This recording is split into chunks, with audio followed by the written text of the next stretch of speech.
तो yes. Hello everybody. आपण एक नवीन छोटीशी संकल्पना जीएमए मध्ये चालू करत आहोत. अ, आपण नॉलेज वाईज तर already we are running ahead than time, म्हणजे बाकीच्यांपेक्षा. किंवा तुम्ही तुमच्या पियर्सला सुद्धा बघितलं असेल काही दिवसांमध्ये. तर आफ्टर 6 मंथ्स और 7 months you will get to know की तुमचं जे नॉलेज अपग्रेड होणार आहे that is obviously going to be better than your peers जे तुम्ही इकडे शिकणार आहात.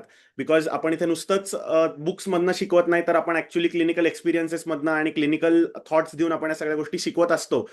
पण तरी सुद्धा अनेक वेळेला जेव्हा आपल्याला आपलं एक ट्रान्सफॉर्मेशन होतं.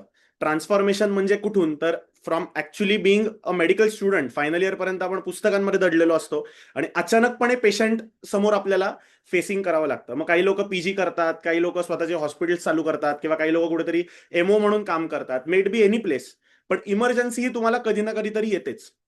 त्यात काही लोक अशी असतात की सर मी मेडिकल फक्त एक डिग्री नावाला लावायला घेतलेलं आहे, पण तरी सुद्धा आपल्या घरामध्ये कधी कधी इमर्जन्सी येऊ शकते. आणि पेशंटच्या सोबत, म्हणजे आपल्या नातेवाईकांसोबत और मे बी द पेशंट सोबत जे काय चालू आहे ते बरोबर चालू आहे का नाही, हे इनिशियल काही डेजमध्ये कळताना आपल्याला थोडासा प्रॉब्लेम येतो. So that path from actually becoming a doctor from a student, it is a bit, काय म्हणू आपण त्याला, की तो मध्ये थोडासा एक खडबडीचा रस्ता अजून आहे की जो बऱ्याच लोकांना ब्रिज करता येणं, म्हणजे it's difficult to bridge that gap. तर म्हणूनच ती गॅप ब्रिज करता यावी म्हणून आपण एक छोटीशी संकल्पना जी एक माझ्या डोक्यात आली, काही लोकांसोबत माझ्या मित्रमैत्रिणींसोबत डिस्कशन झाल्यानंतर असं एक संकल्पना आली की अरे आपण आपल्याच पियर्सचे ग्रुपमधले जे आपल्यापेक्षा मे बी थोडे सिनियर आहेत, किंवा मे बी आपल्याच सोबत आहेत, की जे मे बी आपल्याला ह्या सगळ्यातून हे सध्या चाललेले आहेत, तर ते आपल्याला बेटर पद्धतीने गाईड करू शकतात.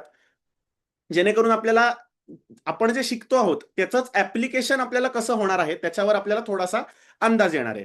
तर असे आपल्याला जर आपण काही टॉपिक्स नामांकित आपण घेतलेले आहेत, जसं आज आपण मेडिसिनमध्ये सेप्टिक शॉक आणि मायोकार्डियल इन्फेक्शन असे टॉपिक्स आपण आता आज निवडलेले आहेत, जे आजच्या डिस्कशनमध्ये आपण करणार आहोत. की जे तुम्ही मेडिसिन कंटिन्यू करा, तुम्ही गायनॅक ऑब्स्टेट्रिक्स कंटिन्यू करा, तुम्ही ॲज अ पिडियाट्रिशियन कंटिन्यू करा, तुम्ही ॲज ऑफ्थॅल्म ईएनटी कंटिन्यू करा, तुम्हाला हे प्रॉब्लेम्स एन्काउंटर होणार आहेत. म्हणजे तुमच्या वॉर्डमधल्या एखाद्या पेशंटला एमआय कधी बसू शकतो, तुमच्या हॉस्पिटलमध्ये पेशंट कदाचित ट्रॉमा म्हणून ऍडमिट झाला असेल त्याला एमआय बसू शकतो, और कुठल्याही प्रकारचा सेप्सिस या पेशंटमध्ये होऊ शकतो. So these problems are going to be coming and going in our life.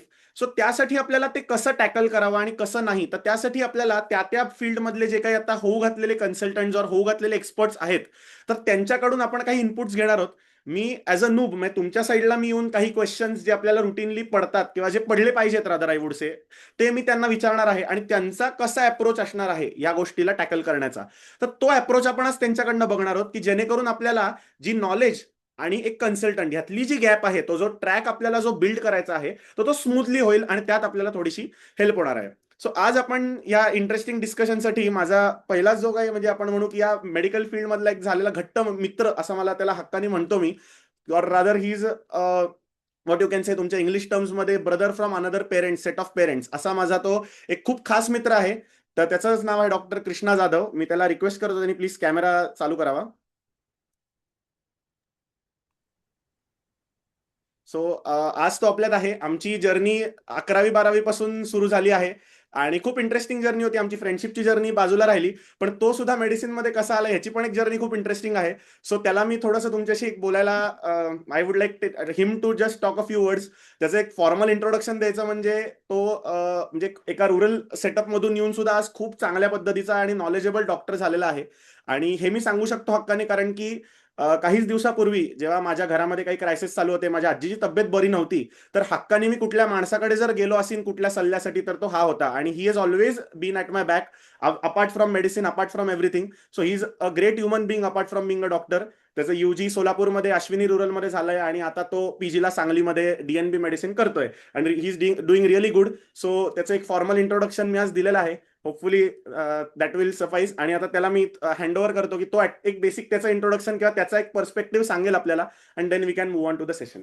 Over to you. Hello. Thank you. Good evening सगळ्यांना. ऍक्च्युली मी पहिल्यांदा करतोय हे. मी असं कधी कॅमेरावर वगैरे कोणाशी बोललेलं नाही. आमचं युजली बोलणं असतं ते जनरल टॉक होतं. आनंदशी माझं बोलणं झालं. त्याचं म्हणणं आलं की आपण जे रोज बोलतो ते फक्त तुला कॅमेरा पुढे बोलायचं, आपण जे फोनवर बोलतो किंवा जे चालू असतं आपलं दोघांचं, that you have to say in front of just camera. तर गुड इव्हनिंग सगळ्यांना. मी काय तुमच्यापेक्षा जास्त असं काही मोठा नाहीये. एक 2-3 वर्षानं थोडासा एक्सपिरियन्स आहे फक्त. तर तोच मी शेअर करेल आज तुमच्याशी. काही चुका पण असू शकतात मे बी माझ्यासोबत, पण यू जस्ट सी की म्हणजे आमचा अप्रोच कसा आहे, आणि तुम्हाला काही डाऊट्स वगैरे असतील तर ते पण मला विचारा. ऍक्च्युली माझं जे म्हणजे मेडिसिन मध्ये जर्नी होतं ते जरा थोडंसं वेगळं आहे. की मी 12वी पास झालतो. त्याच्यानंतर मला असं होतं की काहीतरी वेगळं करायचं. तर मी बीएससी ला ऍडमिशन घेतलं. आणि माझं काय फर्स्ट अटेम्प्टला मेडिकलला म्हणजे एमबीबीएस ला नंबर लागलेला नव्हता. आणि जस्ट फक्त आनंद सोबत भेटत होतो, आनंदचं झालं होतं, त्याला भेटलं होतं एमबीबीएस. मी जस्ट म्हणत होतो की अरे आनंद फिरायला जाऊ, काहीतरी करू. तो म्हणे नाही आज क्लास आहे, आपण दोघं क्लासला जाऊया. तर मी म्हणलं माझं काय संबंध, मी काय करू क्लासला येऊ. तर तो म्हटला नाही एकदा येऊन बघ फक्त कसं आहे काय ते. तर मी जस्ट त्या दिवशी फक्त एक सरांचा, गोडबोले सरांचा ईसीजीचा क्लास केला. आणि मला ते एवढा आवडला की मी ठरवलं नाही मी रिपीट करतो आणि मी एमबीबीएस ला ऍडमिशन घेतो. बिकॉज ते जरा थोडंसं इंटरेस्टिंग आहे, प्लस माझा तिथं इंटरेस्ट डेव्हलप झाला.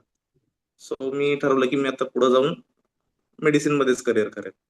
आणि असं माझं मी आता सेकंड इयर डीएनबी मेडिसिनला आलो. येस, डेफिनेटली खूप इंटरेस्टिंग जर्नी आहे तुझी. बाकीच्या आता गोष्टी आपल्या होतच राहतील. सो आता आपण टाइम एकच मिनिट.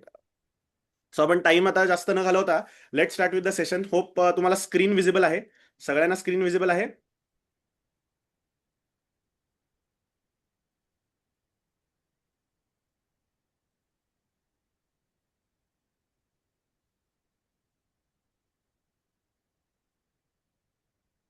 एकच मिनिट.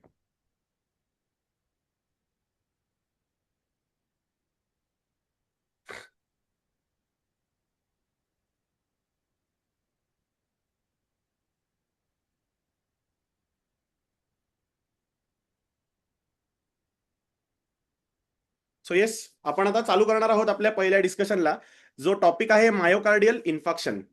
आता मायोकार्डियल इन्फॉक्शन आपण जेव्हा म्हणतो तेव्हा सगळ्यात इंटरेस्टिंग टॉपिक असतो, बिकॉज एकदम आपण एमबीबीएसला किंवा बीएमएसला जी आपली ऍडमिशन झालेली असते, तर तेव्हा आपण हा टॉपिक घेऊनच की अरे आपल्याला युजी मध्ये पहिला टॉपिक जो काही इंटरेस्ट डेव्हलप झालेला असतो, मे बी 12वी मध्ये असताना किंवा 11वी मध्ये असताना एकदम आपण हार्ट शिकताना हार्ट अटॅक असं काहीतरी ऐकतो, तेव्हा त्याचं रूपांतर 11वी 12वी मध्ये मायोकार्डियल इन्फॉक्शन असं होतं. आणि this is one of the topic for which everybody gets fascinated की अरे किती छान टॉपिक आहे. आणि त्यासाठी आज आपण we try and come into this part आणि आपण मेडिसिन घेण्याचा, मेडिकलला येण्याचा आपण हा प्रयत्न करतो. सो आज आपण एक सिनारिओ क्रिएट केलेला आहे. सिनारिओ म्हणजे ऑब्व्हियसली हा मला आणि त्याला एन्काउंटर होणारे हे रोजचे डील्स आहेत जे आम्हाला रोज एन्काउंटर होतात एकमेकांमध्ये. So it's just a part.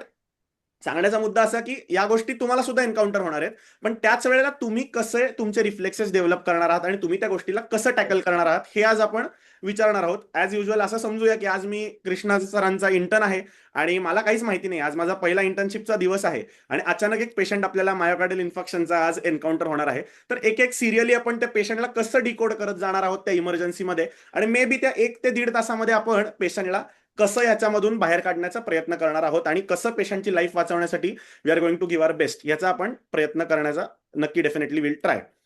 So starting off with the case, मी कॅज्युअलिटीत बसलेलो आहे. So this is a case of 45-year-old male walks in to casualty with history of chest pain acute in onset, radiating to the left arm, left parasternal region मध्ये pain radiating to the left arm, associated with sweating and occasional पाल्पिटेशन्स. No history of breathlessness before, म्हणजे पूर्वी त्याला कधी असं झालेलं नाहीये. No history of nausea, vomiting, trauma, haematemesis, haematochezia, cough. म्हणजे basically मी सगळ्या सिस्टीम्स रूल आउट केलेल्या आहेत. चेस्ट एक्सरे जो केलेला आहे तो नॉर्मल आहे. युएसजी जी बेडसाईड आपण फास्ट करतो, आपण ट्रॉमामध्ये ऑलरेडी बघितलंय, तर ती सुद्धा नॉर्मल आहे. आणि ईसीजी केलेला तो सुद्धा नॉर्मल आहे पेशंटचा. तर अशा सिनॅरिओमध्ये जर ही केस आली तर आपण आता कृष्णाला विचारणार आहोत की व्हॉट नेक्स्ट. अशी केस आल्यानंतर what is going to be his approach for this patient, please. Yes.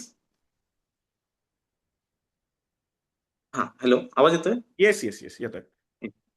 तर ही खूप कॉमन केस आहे. अशा केसेस खूप इन्काउंटर केल्या जातात की पेशंटचे सगळे सिमटम्स तुम्ही जर बघितले की त्याचा चेस्ट पेन आहे, इज हॅव्हिंग स्वेटिंग आणि पाल्पिटेशन्स. आणि दिस इज क्लासिकल अंजायनल पेन जे तुम्हाला वाटते कारण त्याच्यासोबत तुम्ही बाकीचे सिस्टम्स रूल आउट केलेत आणि त्यातून काही वाटत नाही. आणि मोस्ट लाईकली हे एमआय सारखं पिक्चर आहे. बरोबर आहे. तर किती नॉर्मल आहे, तुम्हाला असं वाटेल की आता हे नॉर्मल आहे पेशंट, पण काही ट्रीट करायला नको, जस्ट एक पॅन एमसेट देऊ आणि पेशंटला घरी पाठवून देऊ. पण इथंच तुम्ही चुकता. मोस्टली हा early onset of myocardial infarction सारखा पिक्चर आहे. दरवेळेस असं नाही की तुम्हाला चेस्ट पेन आहे आणि ईसीजी मध्ये काही बदलच दिसतील. तुम्हाला आता या पेशंटमध्ये आयडियली बघायला गेलं तुम्ही काय केलं पाहिजे की तुम्ही थोडंसं वेट अँड वॉच केलं पाहिजे. या पेशंटचा आपण सिरियल ईसीजी केला पाहिजे. या पेशंटचा आपण ट्रॉपाय जे आपण कार्डियक एन्झाईम्स म्हणतो किंवा कार्डियक मार्कर्स म्हणतो ते पाठवून दिले पाहिजेत. आणि या पेशंटचा सिरियल ईसीजी 40 मिनिटं म्हणा किंवा 1 तासानं असे 2 ते 3 ईसीजी करून आपण बघितलं पाहिजे की पुढे याचं हे काय का तर तुम्हाला स्ट्रॉंग सस्पिशन आहे अशा केसमध्ये की हा डेफिनेटली एमआय असू शकतो. आता सेम गोष्ट अशी होती की नातेवाईक म्हणतात सर काहीच नाहीये काय करायचं आम्ही घेऊन जातो पेशंटला. तर तुम्ही त्यांना पण एक्सप्लेन केलं पाहिजे ही गोष्ट की it could be N MI. तुम्ही थोडंसं वेट करा आपण सिरियल मॉनिटरिंग ईसीजी करू. आम्ही कन्फर्म करतो की असं काही नाहीये. कार्डियक मार्कर्स करतो की कार्डियक मार्कर्स पॉझिटिव्ह नाहीयेत आणि मग आम्ही पेशंटला सोडायला तयार आहे. Okay. So quite an important thing. पण तू म्हणल्याप्रमाणे आपण पेशंटला जर थांबवून ठेवलं आणि सिरियल ईसीजी मी त्या पेशंटचा केला, ऑब्व्हियसली मी इंटर्न आहे, इरिटेटेड आहे ऑलरेडी आणि मला सर्जरीत इंटरेस्ट असल्या कारणामुळे थोडासा द्वेष आहे की अरे हा काय मेडिसिनचा येऊन मला सांगतोय, पण ठीक आहे. गिव्हन दॅट मी ईसीजी केला कारण की शेवटी आज्ञा फॉलो करणं इम्पॉर्टंट आहे. तुझ्या सहीशिवाय माझी काही इंटर्नशिप कंप्लीट होणार नाहीये. सो मी काय केलं, मी ईसीजी सिरियल ईसीजी फॉलो केला आणि थोड्या वेळानंतर मला जाणवलेलं आहे की ईसीजी मध्ये काही चेंजेस आलेले आहेत. So after 45 minutes ECG is suggestive of myocardial infarction. आता ते एसटी एलिव्हेशन का काय तो थोडा नंतरचा भाग राहिला. पहिला आपण बघूया की त्या रिपोर्टिंग मध्ये आलं sir it is suggestive of infarction. तर आता तुझी मॅनेजमेंट काय असणार आहे? ठीक आहे. आता या पेशंटमध्ये तुम्ही 40 ते 50 मिनिटं किंवा 1 तासानंतर तुम्ही ईसीजी केला त्याच्यामध्ये तुम्हाला दिसतंय की हे मायोकार्डियल इन्फार्क्शन सारखं पिक्चर आहे. आणि तुम्ही जे कार्डियक मार्कर जे पाठवले होते ते पण पॉझिटिव्ह आलेले असणार आहेत. 100% येतीलच ते पॉझिटिव्ह. सो ही जी गोष्ट आहे आता तुम्ही सेग्रिगेट करायचंय पेशंटला की हा कुठला प्रकारचा इन्फार्क्शन आहे. हा स्टेमी आहे की नॉन स्टेमी आहे. जर तुमचा ईसीजी मध्ये अजून पण चेंजेस नाही पण कार्डियक मार्कर्स पॉझिटिव्ह आलेत तर हा डेफिनेटली नॉन स्टेमी आहे किंवा नॉन एसटीएमआय इलिव्हेटेड एमआय आहे. आणि जर इस्टे इलिव्हेशन असतील तर तो एसटीएमआय आहे. डेफिनेटली या दोघांमध्ये एक कॉमन गोष्ट आहे की तुम्ही अशा पेशंटला लोडिंग डोसेस द्यायचे. लोडिंग डोसेस म्हणजे नक्की काय? आणि दुसरी गोष्ट म्हणजे हे जे लोकलायझेशन, म्हणजे आपण ईसीजीला जे म्हणतो की मला अरे लोकलाइज करायचं एम आय, तर आता अर्थात आपल्या डिटेल ईसीजी सिरीजमध्ये सगळं आपल्या सरांनी, गोडबोले सरांनी खूप डिटेलमध्ये एक्सप्लेन केलंय. पण जाता जाता मला असं वाटतं की एक टच करून तू जावंस या गोष्टीवर की एक तर लोकलायझेशन म्हणजे काय आणि लोडिंग डोसेस जे आता तू म्हणलास ते what is exactly do you mean by loading dose? Definitely. तर कुठलाही तुम्ही एमआय कन्फर्म केला तुम्हाला असं क्लिनिकली सस्पिशियस वाटलं की हा एमआय आहे तो कन्फर्म केला तुम्ही तर पहिलं तुमचं काम आहे की लोडिंग डोस देणं. तर लोडिंग डोस काय देणार तुम्ही तर तुम्ही त्याच्यामध्ये ऍस्पिरिन 325 mg ज्याला तुम्ही इकोस्पिरिन म्हणता जे कॉमन ब्रँड नेम आहे. दुसरी गोष्ट म्हणजे तुमचं क्लोपिडोग्रेल जे 300 mg देतं. आणि तुमचं ॲट्रोस्टॅटिन 80 mg. तर हे तुम्हाला टॅबलेट्स पेशंटला इमर्जन्सीमध्ये लगेच द्यायचे आहेत. तो एसटी इलिव्हेशन एमआय असू दे किंवा नॉन एसटी इलिव्हेशन एमआय असू दे. हे कॉमन ट्रीटमेंट झाली सगळ्यांसाठी. सेकंड थिंग तू जसं म्हटलंस की आता स्टेमी आहे तर कसं ओळखायचं की कुठल्या पार्टचा हे आहे स्टेमी. तर एक सोपं डायग्राम तू छान करून ठेवलेलं आहेस की तुम्ही लीड्स बघा 12 लीड ईसीजी जो काढतो आपण स्टँडर्ड मध्ये त्यात तुम्ही व्यवस्थित बघा 2, 3 आणि एव्हीएफ हे जर पार्ट्स इन्व्हॉल्व असतील तर तुम्हाला इन्फेरर ऑल एमआय आहे. जर तुमचे V5 आणि V6 विथ 1 आणि एव्हीएल असेल तर तो लॅटरल ऑल एमआय. आणि V1 टू V4 हा अँटेरियर वॉल एमआय. ओके. याच्यावरून तुम्हाला काय कळतं की तुमच्या कुठला पार्ट ऑफ हार्ट डॅमेज आहे त्यानुसार तुमचं ट्रीटमेंट पण बदलणार. ओके. सो चांगली गोष्ट आहे. माझी पहिलेच दिवस आहे इंटर्नशिपचा आणि मला काही बरंच काहीतरी तुझ्याकडनं शिकायला मिळतंय. पण तरी मला सर्जरीच जास्त आवडतं असं मी म्हणेन आणि मग पुढे जाईन.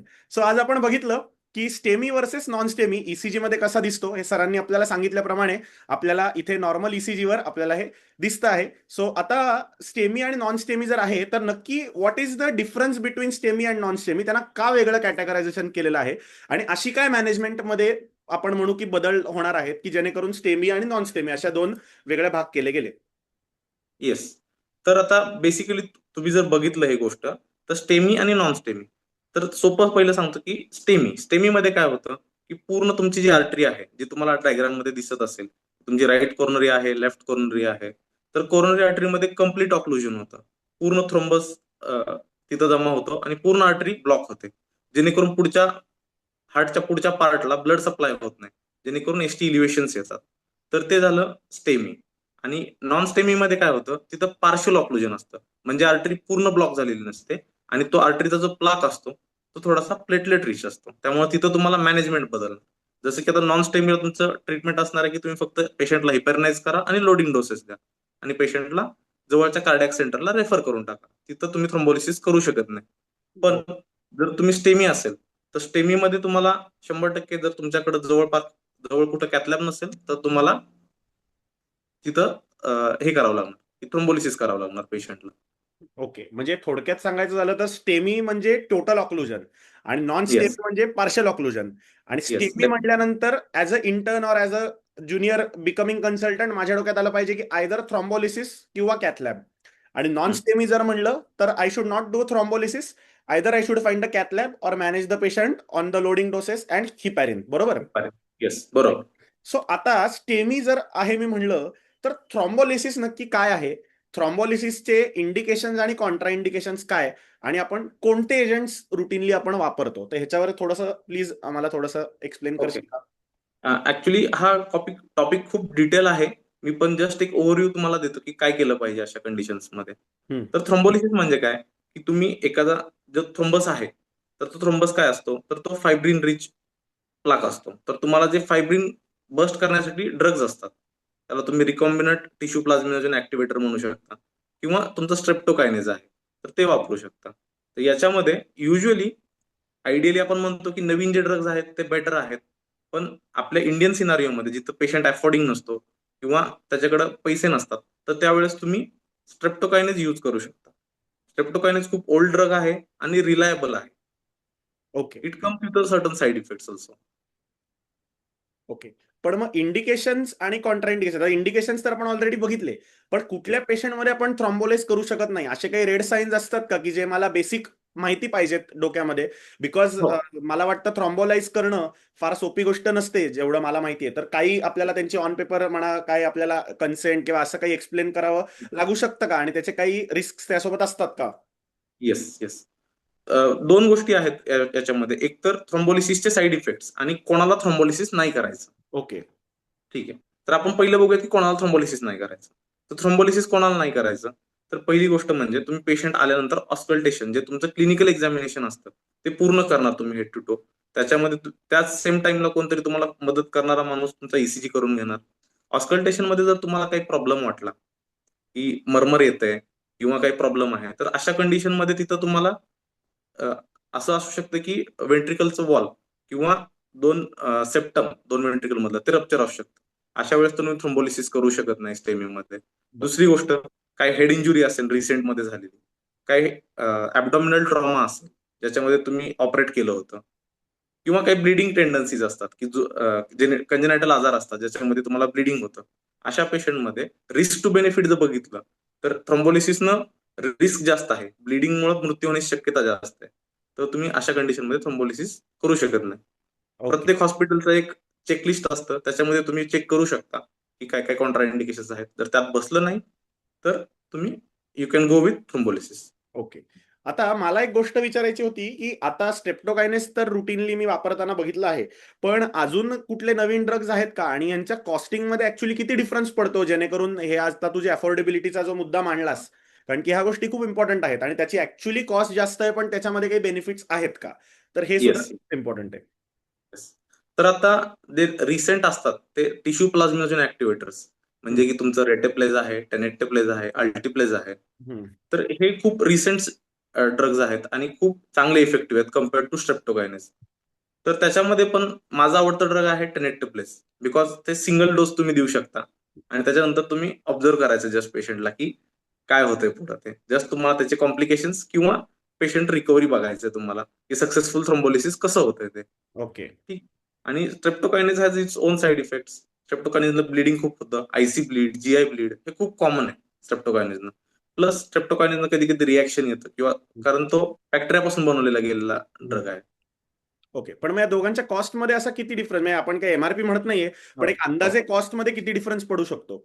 एक अंदाजे चांगल्या ब्रँडचं स्ट्रेप्टोकायनेस आणि चांगल्या ब्रँडचं टेनेक्टोप्लेज मध्ये जर स्ट्रेप्टोकायनेस घेतलं तर ते ₹2,000 आसपास मिळतं, 1,500 ते 2,000. हम्म. आणि तेच जर तुम्ही टेनेक्टोप्लेज घेतलं तर ऑलमोस्ट 40,000 पर्यंत ते जातं. तर बापरे. खूप डिफरन्स आहे आणि इंडियन सिनारिओ मध्ये हा डिफरन्स खूप मोठा आहे. बापरे, म्हणजे थोडक्यात सांगायचं झालं तर 40,000चं इंजेक्शन द्यायचं का नाही म्हणल्यानंतर अरे डॉक्टर हा लुटेरू आहे असं नसून ऍक्च्युअलमध्ये जे नवीन आलेले टेनेक्टाप्लेस जे इंजेक्शन आहेत जे एफिकसी जास्त आहे, साईड इफेक्ट प्रोफाईल कमी आहे, तर असे इंजेक्शनसाठी डॉक्टर मे बी पैसे मागत असतील, हा विचार सुद्धा रिलेटिव्हच्या डोक्यात आपण एक्सप्लेन करणं तितकाच महत्वाचं आहे, जेणेकरून मे बी आपली पण एक इमेज थोडीशी सोसायटीमध्ये सेव्ह होईल आणि आपण लुटत नाही होत किंवा पैसे काढत नाही होत ना अशी एक जी इमेज आहे ती कमी होईल. मला असं वाटतं या गोष्टी डेफिनेटली पेशंटच्या भाषेमध्ये एक्सप्लेन करणं तेवढ्याच इम्पॉर्टंट आहेत असं मला वाटतं. Right. So going on to next thing, अनेक वेळेला एक खूप कॉमनली एन्काउंटर होणारा सिनारिओ आहे की आता हार्ट एमआय आल्यानंतर हार्ट फेल झालेला आहे आणि पेशंटला आयनोट्रोप्सची गरज लागते. तर अशा बरोबर. कंडिशनमध्ये आपण कुठले आयनोट्रोप्स पेशंटला वापरावे आणि कुठले रादर कुठले आयनोट्रोप्स आपण वापरावे म्हणजे तर त्याच्या बाबतीत काही सांगू शकशील का हायपोटेन्शियल. Yes, definitely. आता या सिनारिओ मध्ये आपण युजली स्टेमीसाठी जास्त ऑब्झर्व करतो की स्टेमीमध्ये तुमचं पेशंटचं हार्ट फेल व्हायची शक्यता जास्त, हार्टचं पंपिंग कॅपॅसिटी कमी होतं. तर तुम्ही आयनोड्रॉप्स ऍड करता. युजली पहिलं डोक्यात येतं की आपण नोरॅड चालू करूयात, पण कार्डियाक मध्ये तुम्ही जर बघितलं तर ते रेकमेंड की तुम्ही पहिलं डोबुटामिन चालू केलं पाहिजे. पण डोबुटामिनचा साईड इफेक्ट असा आहे की डोबुटामिन पेरिफेरल वाजोडायलेशन म्हणजे काय, तुमच्या ज्या ब्लड वेसल्स आहेत ते डायलेट करतं, जेणेकरून बीपी अजून फॉलो होतो. तर तुम्हाला डोबुटामिन विथ नॉर ॲड्रेनालिन वापरलं पाहिजे. ओके. आणि दुसरी गोष्ट इन्फेरॉल एम आय. इन्फेरॉल एम आय मध्ये खूप लोक चुका अशी करतात, इन्फेरॉल मध्ये राईट वेंट्रिकल मध्ये ब्लड फ्लो कमी झालेला असतो.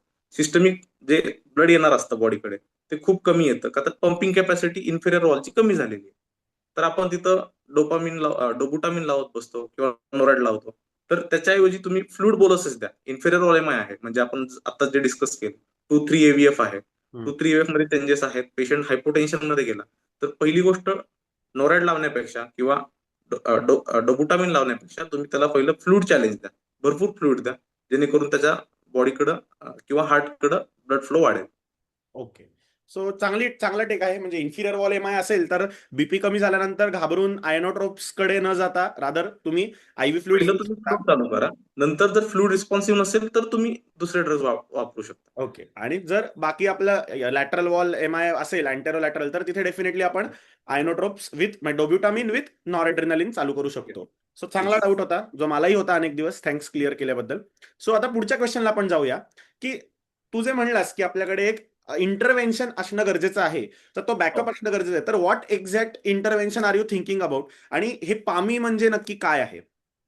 Yes, yes, definitely. जसं की आपण आत्ताच डिस्कस केलं की प्रत्येक एमआयचं डेफिनेटिव्ह ट्रीटमेंट तुम्ही बघितलं किंवा गोल्ड स्टँडर्ड बघितलं तर ते पामी आहे. पण आपण आता जे डिस्कस केलं आतापर्यंत तर ते रिसोर्स लिमिटेड सेटिंग मध्ये होतं. पण जर तुमच्याकडे कॅथलॅब आहे, तुमच्याकडे कार्डिओलॉजिस्ट अवेलेबल आहे, तर PAMI is a gold standard. पामी म्हणजे काय, primary angioplasty in myocardial infarction. Okay. तर याच्यामध्ये तुम्ही काय करता, पेशंटला लोडिंग डोसेस देता, तुम्ही लाईज थ्रोम्बोलिसिसचं वाट बघत नाही, तुम्ही डिरेक्टली कार्डिओलॉजिस्टला इन्फॉर्म करता आणि पेशंटला कॅथलॅबमध्ये शिफ्ट करता. बरोबर आहे. आणि तिथं सेम सेटिंगमध्ये अँजिओग्राफी करता, कल्प्रिट वेसल बघता म्हणजे काय, कुठं ब्लॉक आहे, आणि त्याच सेटिंगमध्ये अँजिओप्लास्टी करून टाकतात तुम्ही. तर ते पामी आहे. इंडिकेशन्स बघितलं तर PAMI is a gold standard, म्हणजे त्याला काय हे नाहीये. जसं तुम्हाला म्हटलं जिथं सर्जिकल करेक्शन लागेल ते सोडलं तर PAMI is a gold standard. Contraindication as जिथं तुम्हाला म्हटलं तसं मी की कुठं फ्री वॉल रप्चर आहे किंवा वेंट्रिकल म्हणजे सेप्टम रप्चर झाले ड्यू टू नेक्रोसिस, जिथं ब्लड फ्लो कमी झाल्यामुळे, तर त्या गोष्टीमध्येच फक्त तुम्ही प्लास्टिक करू शकत नाही. नाहीतर ऑलमोस्ट तुम्ही पामीला गोल्ड स्टँडर्डच म्हणू शकता. ओके. ठीक आहे. म्हणजे ऑलमोस्ट जर आपल्याला पॉसिबल असेल आणि आपल्याला जर समजा एखादं टर्शरी केअर मेडिसिन सेटअप और एम आय रिलेटेड सेटअप चालू करायचा असेल, तर मला असं वाटतं की एक कार्डिओलॉजिस्ट हाताशी असणं आणि एक कॅथलॅब आपल्या जवळ असणं ही खूप महत्वाची गोष्ट आहे. आणि पामी करणंच gold standard even made be STEMI or non STEMI. So PAMI might be the solution to both of them असं आपल्याला समजून जाईल.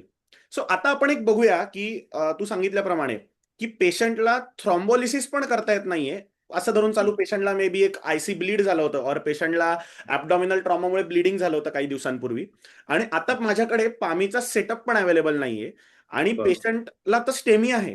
म्हणजे स्टेमी आपण बघितलं की स्टेमीमध्ये फुल ऑक्लुजन म्हटल्यानंतर जास्त रिस्क आहे पेशंटला. तर अशा पेशंटला आता मी कसं टॅकल करू या सेटअपमध्ये, तर त्यावर काय म्हणणं आहे तुझं?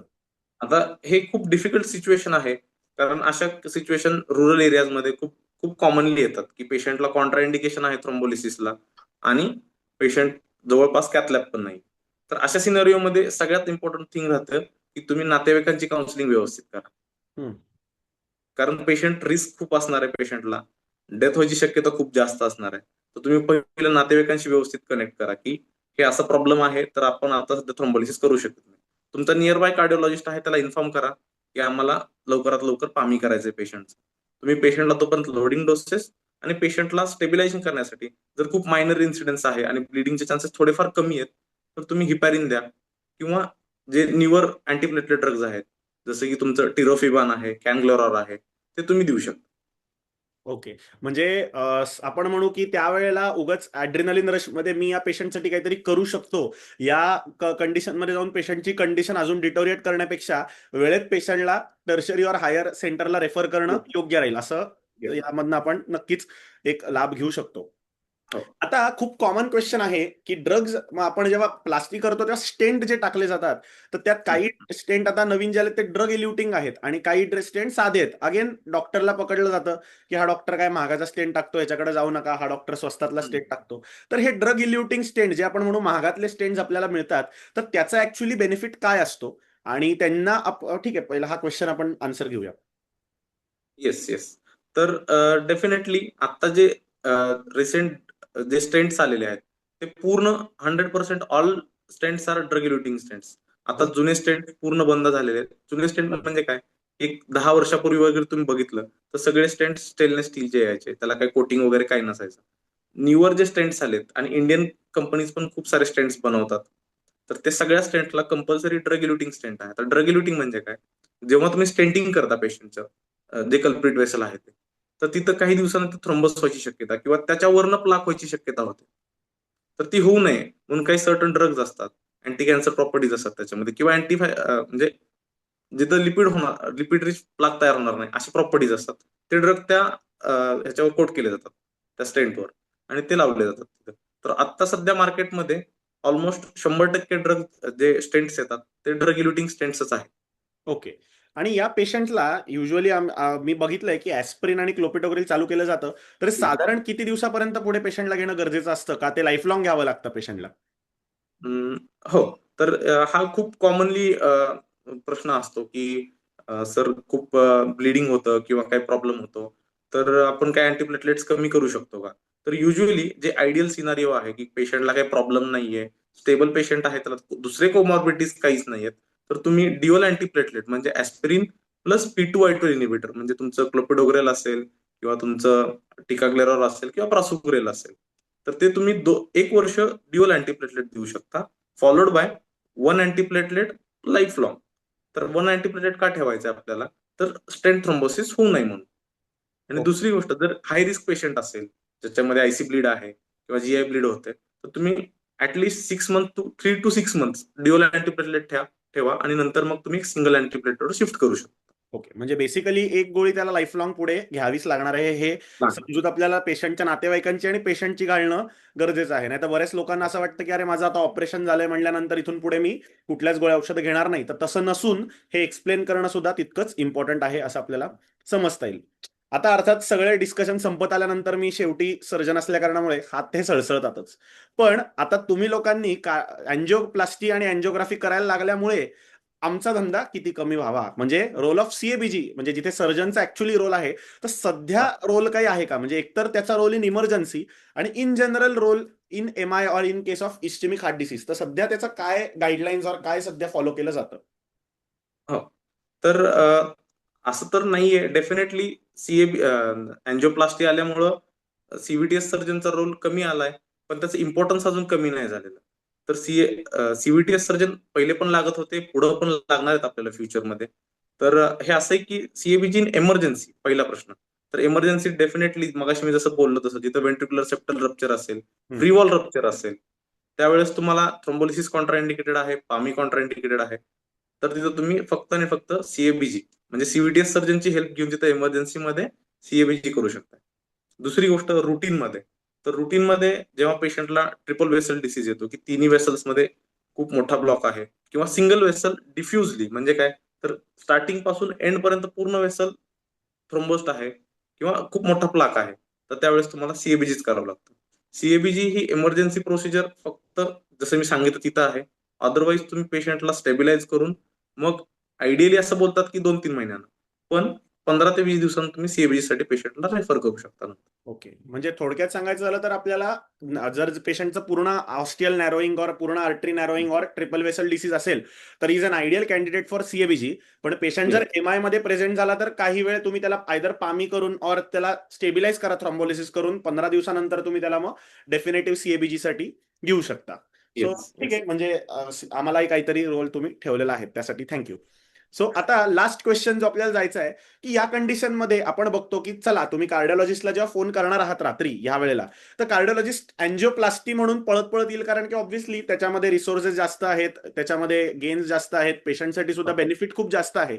पण आपण जर त्याला कधी फोन केला रात्री की अरे टूडीएको करायला कोणतरी येईल का, तर मला वाटतं तो खूप इरिटेबल गोष्ट असते, बिकॉज टूडीएकोसाठी एका प्रोब फिरवण्यासाठी एवढ्या लांबनं कार्डिओलॉजिस्टला बोलवून घेणं might be a difficult task. तर अशा कंडिशनमध्ये काही इंडिकेशन्स आहेत का जे एमआयच्या पेशंट्समध्ये की सर टूडीएको तिथे मला लागणारच आहे इरिस्पेक्टिव्ह टू एनिथिंग, तर त्याचे काही आपल्याला रोल आहेत का इमर्जन्सी हो. टूडीएको?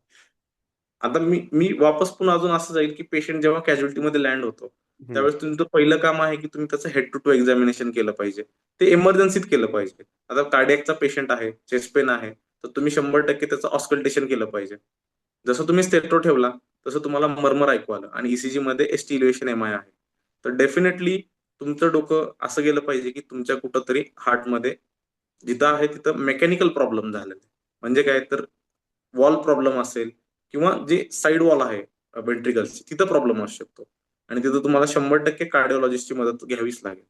ओके, म्हणजे आय वुड से की अशा कंडिशनमध्ये जिथे ऍक्च्युली सीएबीजी इमर्जन्सी लागणार आहे आपल्याला, तर ते येस, कन्फर्म करण्यासाठी म्हणून आपल्याला एका कार्डिओलॉजिस्टला तेवढं कार्डिओलॉजी. व्हावं लागणार आहे रात्रीत. Okay, so it was a very good discussion. मला वाटतं एमआय बद्दलच्या पण जे मलाही एन्काउंटर झालेले क्वेश्चन्स असतील किंवा मी काही लोकांशी डिस्कस केलं इंटर्न्स म्हणा, तर त्या लोकांनी जे मला प्रॉब्लेम्स आणि जे सांगितले ते आपण आज सगळे इथे मांडले होते आणि त्यावर आपल्याला बऱ्या प्रकार खूप छान पद्धतीने तुझं एक्सप्लेनेशन मिळालं. सो थँक्यू फॉर दिस. आणि आता आपण एक पुढच्या टॉपिककडे जाणार आहोत जो काइंड ऑफ असाच एक अर्ध्या तासामध्ये संपणार आहे, दॅट इज सेप्टिक शॉक.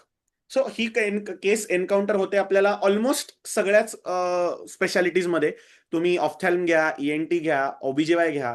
ओबीजीवाय मध्ये ऑब्व्हियसली पेल्विक इन्फ्लमेटरी डिसीज झाले, ऑफ्थॅलमध्ये ऑफ्थॅल्मायटिस झाला, किंवा ईएनटी मध्ये ओटायटिस मीडिया झाला ज्याच्यामध्ये पस आहे किंवा काही आतमध्ये ब्रेन ऍप्सेस झालेला आहे त्याच्यामुळे. So sepsis can be presented in any department in any form in the patient.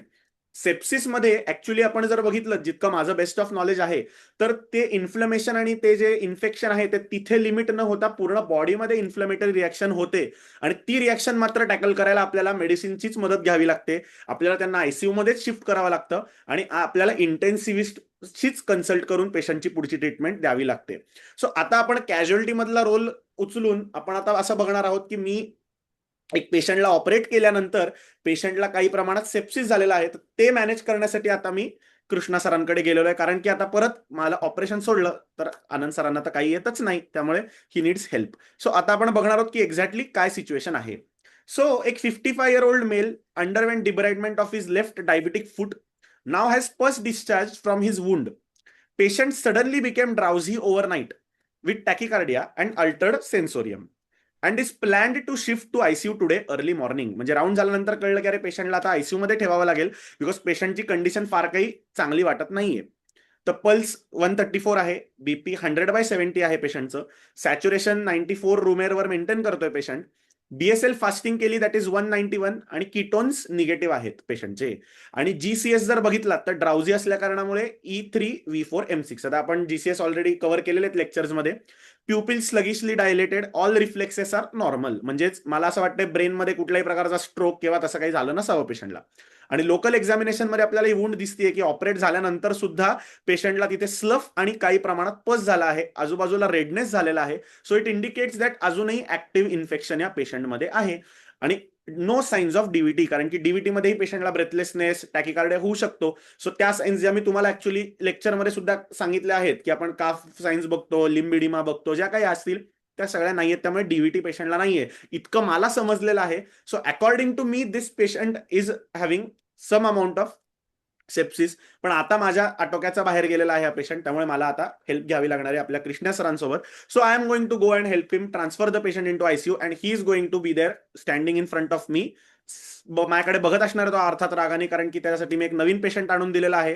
त्याला ऑब्व्हियसली येस. आधीचे पेशंट खूप कमी होते, त्यामुळे त्याला मी अजून एक नवीन गिफ्ट दिलेलं आहे आणि मी मात्र जाऊन माझ्या रूमवर झोपणार आहे. सो आता आपण त्याला विचारूया की नक्की हा पेशंट आल्यानंतर पुढे काय. येस. तर हा जो पेशंट केस सिनारिओ आहे, की पेशंटला वुंड आहे, पेशंट इरिटेबल आहे, बीपी अजून फॉल झालेला नाहीये, पण पेशंटचा जीसीएस खाली चाललेला आहे. ठीक आहे. तर या सगळ्या गोष्टी इंडिकेट करतात की पेशंटला सिस्टमिक इन्फ्लामेशन आहे, कुठेतरी SIRS आहे आणि तो लवकरच सेप्सिसमध्ये गेलेला आहे किंवा जात आहे, त्या स्टेजमध्ये तो गेलेला आहे. आपल्याकडे डेफिनेटिव्ह सोर्स आहे की तुमच्या पायाला वुंड आहे, तर यू कॅन लेबल की ती पायाची जी वुंड आहे it would have circulated in its circulatory system आणि त्यांना सिस्टमिक रिॲक्शन आलेली आहे त्याच्या बॉडीला. ओके. तर I would manage this patient in ICU setting zone. Okay. So आता आपण बघूया की पेशंट आल्यानंतर तुझा सगळ्यात पहिला अप्रोच किंवा काय अशा काही गोष्टी असतील की ज्या मे बी तुला इमर्जन्सीमध्ये या पेशंटच्या लागतील. बिकॉज ऑब्व्हियसली मी तुझ्याकडे पेशंट घेऊन आल्यानंतर तू थोडी पेशंटचं काही इन्व्हेस्टिगेशन करणार, तुम्हालाच कामाला लावणार, कारण की तुझा ज्युनियर आहे. सो आता तू काय काय गोष्टी माझ्याकडनं पटकन मागून घेशील या पेशंटसाठी, जेणेकरून तुला मे बी डायग्नोसिसमध्ये एड होणार आहे. येस. तर मी जसं पेशंट रिसिव्ह केला, पहिलं काम जे आपलं, मी आता तुम्हाला जसं सांगितलं, पहिलं क्लिनिकली पेशंट बघायचं आपल्याला पूर्ण. पेशंट जसं आनंदनं व्यवस्थित सांगितलं की जीसीएस एवढा आहे, त्याचं हे आहे आणि त्याच्या लोकल तुम्ही वुंड साईड बघितलं तर तिथं खूप सारं पस डिस्चार्ज दिसतोय, स्वेलिंग दिसतंय, रेडनेस दिसतंय. तर हे इंडिकेट करतं की हे कुठंतरी इन्फेक्टिव्ह आहे आणि ते पूर्ण बॉडीमध्ये पसरत आहे. दुसरी गोष्ट, क्लिनिकल एक्झामिनेशन मध्ये तुम्हाला काय कळेल की बॉडी पेरिफेरीज वॉर्म असते, का तर हा पेशंट इन्फेक्टिव्ह आहे, सेप्टिक शॉक आहे. आनंदनं डिटेलमध्ये शॉक शिकवला असेल, पण जस्ट सांगतो की सेप्टिक शॉक मध्ये तुमचे पेरिफेरीज वुड बी वॉर्म. तो एकच शॉक आहे ज्याच्यामध्ये तुमचे पेरिफेरीज वॉर्म राहतात. ओके. हे सो सगळं तुम्ही क्लिनिकली डायग्नोस केल्यानंतर तुम्हाला काही लॅब पॅरामीटर्स लागणार आहेत. तर मी माझं पहिलं लॅब पॅरामीटर ठरवतो की मी एबीजी करणार पेशंटचा. ओके. सो आता तू एबीजी सांगितलास, मी प्रॉम्प्ट आहे ऑब्व्हियसली कृष्णा, सो मी तुझ्यासाठी लगेच एबीजी समोर आणून ठेवलेला आहे. आणि आता मला तर काही वाचता येत नाही बिकॉज अगेन मी सर्जन आहे, तर please help me out with this ABG, आणि पुढे काय या एबीजीचं तू करशील ते पण प्लीज आम्हाला सगळ्यांना समजव. Yes, yes, definitely. तर तुम्ही पहिली गोष्ट जे इझिली अवेलेबल असते गोष्ट सगळीकडे की एकदम फास्ट रिपोर्टिंग होतं, त्या दोन गोष्टी म्हणजे तुमचं सीबीसी आणि एबीजी. सीबीसी ऑब्व्हियसली तुम्हाला त्याच्यामध्ये डब्ल्यूबीसी काउंट काय वाढलाय, एचबी किती आहे किंवा प्लेटलेट्स कमी झालेत हे तुम्हाला त्यातनं कळेल. त्यानुसार तुम्हाला पुढचा अंदाज घेता येईल की पुढे काय तुम्हाला ट्रीटमेंट द्यायचं किंवा अँटीबायोटिक्स कसे चूज करायचे. आणि second thing is ABG. ABG मध्ये तुम्हाला बॉडीमध्ये काय फंक्शनिंग चालू आहे सध्या, ही फिजिओलॉजी किती खराब झाली आहे बॉडीची ती तुम्हाला त्यातून कळून जाईल. ऍसिड बेस डिसऑर्डर्स कसे आहेत आणि काय आहेत. आता हे जे तुम्ही एबीजी टाकले म्हणजे तुमच्या पेशंटचा दिलेला आहे, त्यात जर तुम्ही बघितलं तर प्रायमरी कंपोनंट तुम्ही बघितला पीएच, तो 7.26 आहे, जे इंडिकेट करतं की पेशंटची बॉडी ऍसिडॉटिक मध्ये चाललेला आहे. सेकंड थिंग, तुम्ही त्याच्यासोबत CO2 बघा. CO2 कमी होतोय, पण पेशंटचं बॉडी ऍसिडॉटिक आणि त्याच्यासोबत बायकार्ब पण कमी झाले. इट इज डेफिनेटली इंडिकेट्स की इथं मेटाबॉलिक कंपोनंट आहे आणि बॉडी कुठंतरी मेटाबॉलिक ऍसिडॉसिस मध्ये गेलेली आहे. जर तुम्ही बायकार्ब डिटेलमध्ये बघितले तर बायकार्ब आर 11, येस 11.4 बायकार्ब आहेत. तर तुम्ही रश करू नका की बायकार्ब करेक्शनसाठी. पहिलं तुम्ही या पेशंटला फ्लुइड्स द्या व्यवस्थित. आणि अजून एक गोष्ट की आपण लॅक्टेट्स चेक करतो, काही एबीजी मध्ये लॅक्टेट्स येतो, काही एबीजी मध्ये लॅक्टेट्स येत नाही. लॅक्टेट तुम्हाला डिनोट करतं की बॉडीमध्ये परफ्युजन किती. जर लॅक्टेट 2 पेक्षा जास्त असेल तर डेफिनेटली बॉडीमध्ये कुठेतरी लॅक्टिक ऍसिडोसिस आहे, कुठेतरी बॉडीला परफ्युजन म्हणजे काय की ब्लड फ्लो व्यवस्थित होत नाहीये, जेणेकरून अनएरोबिक मेटाबॉलिझम होत चाललंय. तर तुम्हाला व्यवस्थित फ्लुइड्स द्यायचे त्या पेशंटला आणि मग बायकार्ब करेक्ट करायचं थोड्या वेळानंतर अजून एक रिपीट एबीजी करून किंवा एक फ्लुइड करेक्शन गेल्यानंतर. ओके. तर राईट. आपलं कॉमन असं असतं फाइंडिंग की जेव्हा आपण बायकार्ब कमी बघतो डायरेक्ट बायकार्ब पुश करतो, तर ते युजली अवॉइड करा. ओके. सो चांगली हिंट मिळाली आहे मला या गोष्टीवरून, की एबीजी बघायचा आहे आपल्याला पेशंटचा, एक फिजिओलॉजी चेक करायला किती ऍक्च्युअली पेशंट ऍसिडोसिसमध्ये आहे, आणि तो ऍसिडोसिस आपल्याला सांगणार आहे की ऍक्च्युअली पेशंटमध्ये किती परफ्युजन कमी आहे, ऑक्सिजनेशन कमी आहे, आणि त्याच्यामधनं आपल्याला हिंट येणार आहे की अजून मला किती पेशंटला रिसस्किटेट करणं गरजेचं आहे. ओके.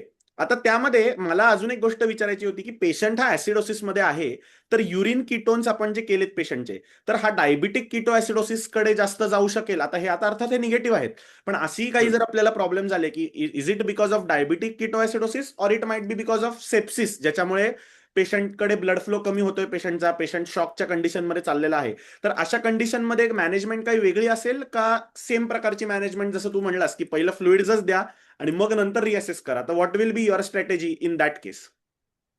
येस. तर तुमचं पहिलं तर तुम्हाला डिफरन्शिएट करायचं, जसं मी म्हटलं तसं क्लिनिकली. तुम्हाला ज्यावेळेस तुम्ही हिस्ट्री घेत असाल तेव्हा तुम्हाला कळेल की पेशंट डायबिटिक पण आहे. कधी कधी पेशंटला स्टेटस माहित नसतो. पण युजली जो डीके प्रेसिपिटेट होतो, म्हणजे डायबिटिक किटोसिडोसिस प्रेसिपिटेट होतो, तो काहीतरी ट्रिगरिंग फॅक्टर असतं, जसं की सेप्सिस. सेप्सिसमध्ये दोन्ही प्रकारचे हे होऊ शकतात, की सेप्टिक शॉकमध्ये पण असू शकतो पेशंट आणि डायबिटिक किटोसिडोसिस मध्ये पण असू शकतो. तर तुम्हाला ते डिफरन्शिएट पण करायचंय. इनिशियल मॅनेजमेंट आहे ती खूप सिमिलरच असणार आहे, की तुम्हाला भरपूर आयव्ही फ्लुइड्स द्यायचे आणि पेशंटचं हायड्रेशन व्यवस्थित करायचंय. सेकंड थिंग, मग दुसरे जे पुढचे पॉईंट्स आहेत तिथं थोडंसं डिफरन्शिएट होईल. जर डीके मध्ये पेशंट असेल तर तुम्हाला बायकार्ब युजली पहिल्या टाइमला करेक्ट करायचं नाहीये. आणि दुसरी गोष्ट, तुम्हाला इन्सुलिन पण त्यात ऍड करायचंय पेशंटला. ओके, तर ठीक आहे. आता इन्शुलिन डोसेस वगैरे आपण डिटेल लेक्चरमध्ये घेतलेत, पण बेसिक मला एवढं कळलं पाहिजे की कुठल्याही प्रकारचा ऍसिडोसिस जर मी एन्काउंटर केला तर सगळ्यात पहिलं काय केलं पाहिजे, तर पेशंटला मी फ्लुइड्स दिले पाहिजेत आणि पेशंटला हायड्रेट व्यवस्थित केलं पाहिजे, जेणेकरून पेशंटचं जर बीएसएल खूप जास्त असेल तर ती रिलेटिव्हली डायल्यूट झाल्या कारणामुळे कमी होईल आणि सायमल्टेनियसली परफ्युजन सुद्धा वाढायला मदत येस. करणार. बरोबर माझं? राईट. येस. सो आता आपण बघूया की या पेशंटमध्ये SIRS नावाचा एक कंपोनंट होता, ज्याला आपण सिस्टिमिक इन्फ्लमेटरी रिस्पॉन्स सिंड्रोम असं आपण काहीतरी म्हणतो. तर या सगळ्या गोष्टी वाचनामध्ये फार येतात, पण क्लिनिकल इम्प्लिकेशन आपल्याला काही फार करता येत नाही. सो हे डिफरन्शिएट आपण कशा कराव्या आणि त्याचा ऍक्च्युअली क्लिनिकल सिग्निफिकन्स काय, तर आपण एक दोन पुढच्या क्वेश्चन्स बनत ते बघूया. तर व्हॉट इज ऍक्च्युअली SIRS आणि हा पेशंट त्यात आहे का? येस. तर SIR जसं बोललो तसं आपण, की SIR ही फर्स्ट स्टेज आहे कुठल्याही जे बॉडीमध्ये इन्फेक्शन होतं त्याची. जर तुम्हाला ते एक 4 पॅरामीटर्स असतात SIRS मध्ये. ते युजली तुम्हाला रोज जेव्हा तुम्ही SIRS चे पेशंट्स बघता, ते तुम्हाला युजली येऊन जातात, की बॉडीमध्ये फीवर असतं, हार्ट रेट असतं. हार्ट रेट वाढतो usually due to fever. Respiratory rate वाढतो आणि WBC काउंट, म्हणजे जे तुमच्या व्हाईट व्हाईट ब्लड सेल्स आहेत त्या वाढतात. तर हे 4 पॅरामीटर्स इट वुड बी, म्हणजे ते बॉडीचं रिॲक्शनरी आहे, जेणेकरून तुमच्या बॉडीमध्ये इन्फ्लामेशन तयार होतं आणि it will help to fight for, म्हणजे ते इन्फेक्शन क्लिअर ऑफ करायला ते फाईट करतं बॉडी. ओके. आणि मग तर या स्टेज. ओके. Yes, continue. नाही. पण मग SIRS जर या पेशंटमध्ये आपल्याला सापडलेला आहे, फॉर एक्झाम्पल आता हा पेशंट सगळ्यातच बसतोय, की आपण बघितलं त्याचा respiratory rate, heart rate already त्याचा वाढलेला आहे, रेस्पिरेटरी रेट पण त्याचा ऑलरेडी जास्त आहे, कारण की त्याचा PaCO2 वॉशआउट, CO2 वॉशआउट आपण त्या पेशंटमध्ये बघितला. तर हे क्लिअर आहे या पेशंटचं की पेशंट SIRS मध्ये बसतो. मग आपण येस. सेप्सिस कधी कन्सिडर करायचं किंवा नुसतं SIRS कधी कन्सिडर करायचं? येस. ऍक्च्युली कसं आहे, SIRS ही म्हणजे ब्रॉड टर्म आहे, की तुम्हाला ऑलमोस्ट सगळ्या कंडिशन्स मध्ये SIRS होईलच. जिथं तुम्हाला इन्फेक्टिव्ह आहे, जिथं तुम्हाला माहिती आहे की पेशंटला डेफिनेटिव्ह सोर्स आहे आणि तो बॉडीमध्ये सर्क्युलेट होतो, तुमच्या ब्लड मध्ये आलाय, तर त्या टाइमला तुम्ही SIRSचं कन्व्हर्जन सेप्सिस मध्ये झालंय असं लेबल करू शकता त्या गोष्टी. ओके. म्हणजे आपण असं म्हणू की SIRS trauma. With non infection is a sepsis. Okay. म्हणजे बेसिकली आपण असं म्हणू की बॉडीला कुठल्याही प्रकारचा स्ट्रेस आला तर पेशंट SIRS कडे जाण्याची शक्यता आहे. म्हणजे even trauma also can lead to SIRS, because पेशंटमध्ये ब्लड लॉस झालेला आहे. पण त्याचमध्ये जर इन्फेक्शनचा कंपोनंट सेट इन झाला तर आपण त्याला सेप्सिस असं म्हणू. बरोबर? Definitely. Right. So we saw SIRS, we saw sepsis. Now we are going to move ahead, की आता पेशंटला आता सेप्सिस आहे, ऑलरेडी आपल्याला कळलंय की पेशंटला सेप्सिस आहे, बिकॉज तो SIRS मध्ये बसला. त्यात इन्फेक्टिव्ह फोकस तर तू मलाच सांगितलंस की अरे आनंद, तुझी डिब्राइडमेंट किती खराब झाली आहे, त्यात बस आहे. सो आपल्याला सेप्सिसचा फोकस सापडलेला आहे. तर आता या पेशंटला बीपी त्याचं क्रॅश व्हायला लागलेलं आहे, म्हणजे बीपी अराउंड समजो 90 झालं, 80 झालं, ही कॉमन सिच्युएशन आम्ही एन्काउंटर करतो. तर अशा पेशंटमध्ये आयव्ही फ्लुइड, आपण जे तू मगाशीपासून जे फ्लुइड्स आपण जे म्हणत होतो, तर कुठलं फ्लुइड द्यावं आणि कोलॉइड द्यावा, क्रिस्टोलाइड द्यावा? आता कोलॉइड क्रिस्टोलाइडचं अख्खं आपलं लेक्चर युट्यूबवर आहे, पण आपल्याला एक बेसिक आयडिया यावी म्हणून मला तुला ते विचारायचंय की या पेशंटला आपण कसं फ्लुइड लोड करावं आणि कुठलं फ्लुइड लोड करावं? डेफिनेटली. तर हा पेशंट सध्या आला होता आपल्याकडे सेप्सिस मध्ये. आपण त्याचं पूर्ण वर्कअप करणार आहोत.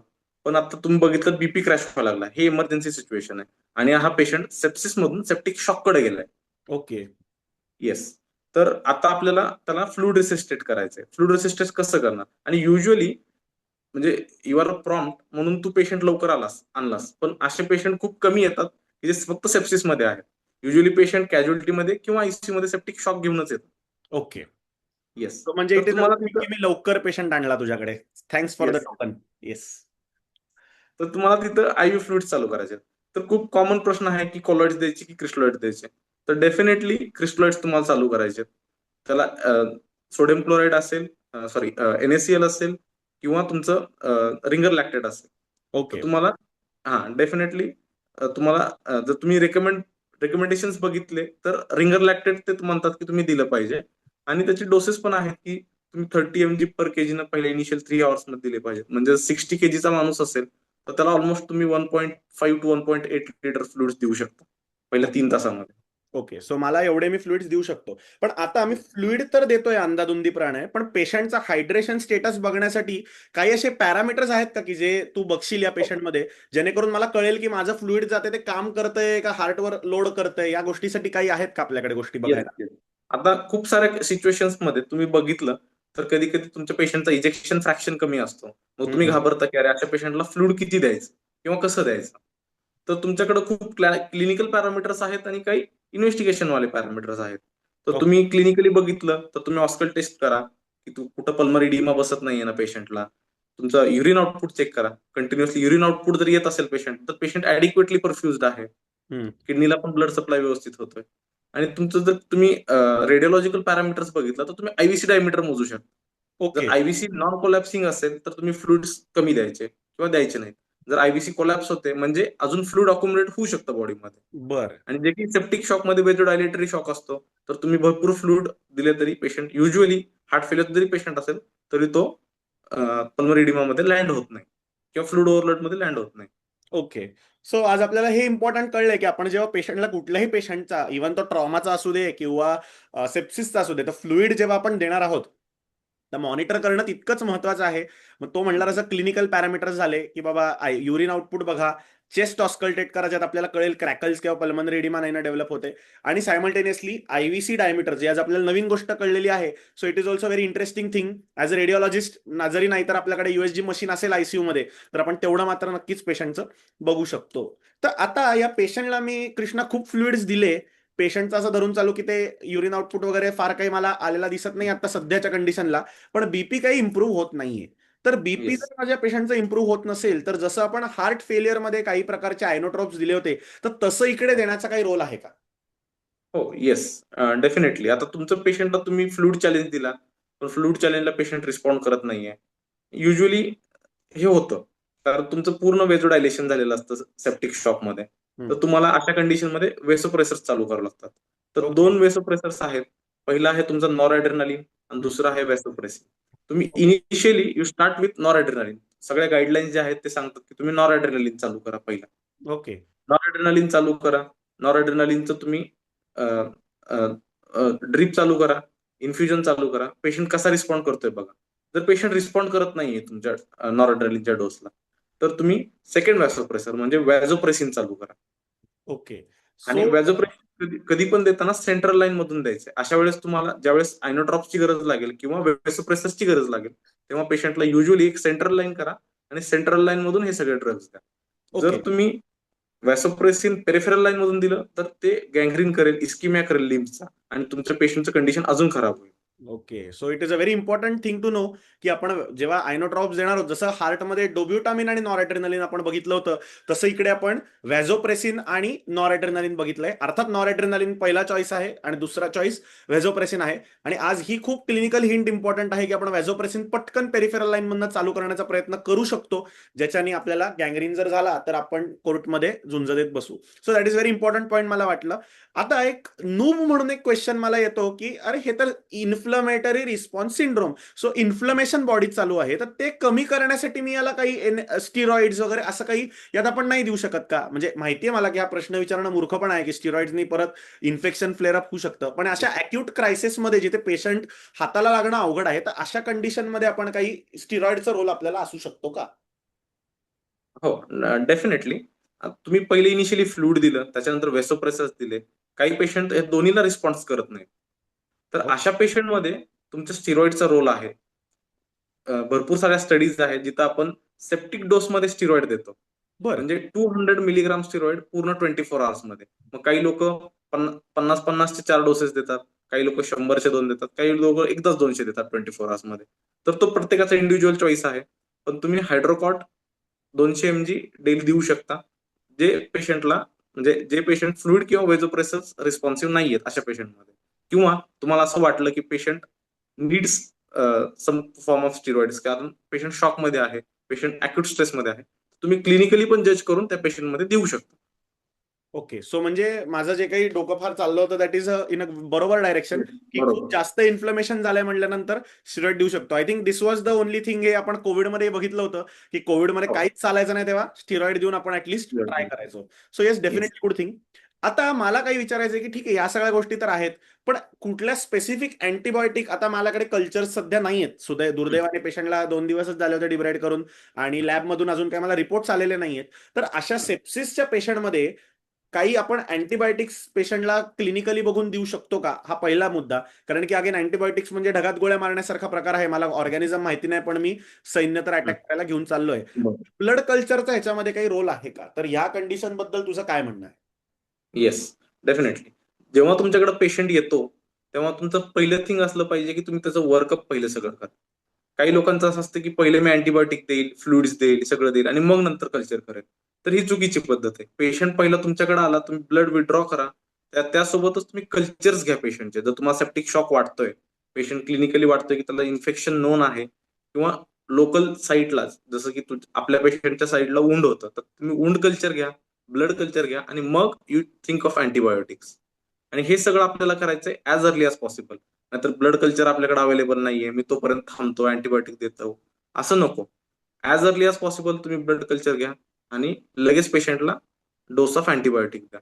आता अँटीबायोटिकचा चॉईस कसा करायचा, तर युजली आपण सोर्स बघतो पहिला, हम्म. की कुठल्या सोर्सचा हे वाटतंय. आपल्या पेशंटमध्ये वी नो की आपल्याला वुंड आहे, लोकल वुंड आहे लेगला, तर तुम्ही एक ग्राम पॉझिटिव्ह कव्हरेज, जेणेकरून पेशंट पूर्ण ग्राम पॉझिटिव्ह ऑर्गॅनिझम कव्हर होईल. आणि एक जिथं पस आहे, त्याच्यामुळे तिथं अनएरोबिक ऑर्गॅनिझम 100% असणार आहेत. तिथं आपल्याला एक अनएरोबिक कव्हरेज आणि एक ग्राम निगेटिव्ह कव्हरेज, असं ब्रॉड स्पेक्ट्रम एक किंवा 2 अँटीबायोटिक आपण चालू करू शकतो. ओके. Okay, yes. म्हणजे याचा अर्थ असा झाला की पेशंटचं ब्लड कल्चर हे पेशंट आल्या आल्या घेणं गरजेचं आहे before starting any empirical antibiotic. That is very important. आणि खूप कॉमन एन्काउंटर होणारा हा प्रॉब्लेम आहे की आपण असं म्हणूया की दोन वेगळ्या प्रकारचे ऑर्गॅनिझम्स आपल्याला, म्हणजे ब्लड कल्चर जसं आपण बघितलं होतं की आपण दोन वेगळ्या किंवा तीन वेगळ्या ठिकाणून घेतो, एका ठिकाणून न घेता. तर तसं करताना जर एकाच रिपोर्टमध्ये दोन वेगळ्या ठिकाणचे दोन वेगळे ऑर्गॅनिझम सापडले, और वुंड कल्चरमधनं एक ऑर्गॅनिझम सापडला आणि ब्लड कल्चरमधनं दुसराच ऑर्गॅनिझम सापडला, तर अशा वेळेला मारा कोणावर करावा, की म्हणजे असं काही स्पेसिफिक आहे का, आपला अँटीबायोटिक्स आहेत सगळे म्हणून देऊन टाकावे पेशंटला?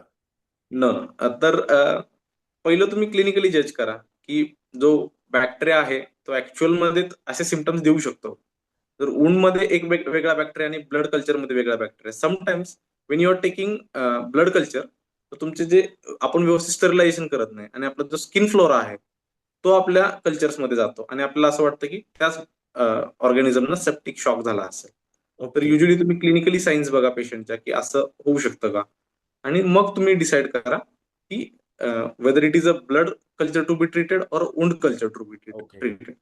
सो म्हणजे at the end of the day आपण हेच सगळं बघण्याचा प्रयत्न करतोय की भले तुम्ही कुठलीही क्लिनिकल ब्रांच घ्या, शेवटी सगळं कोरिलेट क्लिनिकली करायचं, हे that yes. Is going to be the end of every patient disease. So आता येस. आपण बघूया की असे काही पेशंट आपल्याला आलेले दिसतात की पेशंटला सेप्सिस आहे, और रादर पेशंट सेप्टिक शॉक मध्ये सुद्धा आहे, म्हणजे पॅरामीटर्स मध्ये डब्ल्यूबीसी काउंट रेस्ड आहे, पेशंटचं एबीजीए खराब आहे, ज्याच्यामध्ये कळतंय की पेशंट ऍसिडोसिस मध्ये आहे, पेशंटला बाकी काहीच नाहीये, म्हणजे आपण धरून चालू बाकी ल्युकेमिया वगैरे अशा कुठल्याही गोष्टी नाहीयेत, पेशंट एसआयआरएसच्या क्रायटेरियामध्ये बसतोय, पेशंटला इन्फेक्टिव्ह फोकस सुद्धा आपल्याला कळतोय, आणि ब्लड कल्चरमध्ये सुद्धा मे बी आपण 2 कल्चर्स पाठवले पण काही ऑर्गॅनिझम आला नाही, पण पेशंटचा फीवर मात्र काही कमी होत नाहीये. तर अशा कंडिशनमध्ये आपण ज्याला म्हणू की सेप्सिस फ्रॉम अननोन फोकस, तर अशा काही कंडिशन्समध्ये आपल्याला चॅलेंज कसं येऊ शकतं आणि त्याला कसं टॅकल करावं? डेफिनेटली. तर आपल्याला सेप्सिसचा सोर्स नोन असणं खूप महत्वाचं आहे आपल्या ट्रीटमेंटमध्ये किंवा एम्पिरिकल अँटीबायोटिक्स कव्हरेजमध्ये. हम्म. आपल्याला ते खूप हेल्प करणार आहे.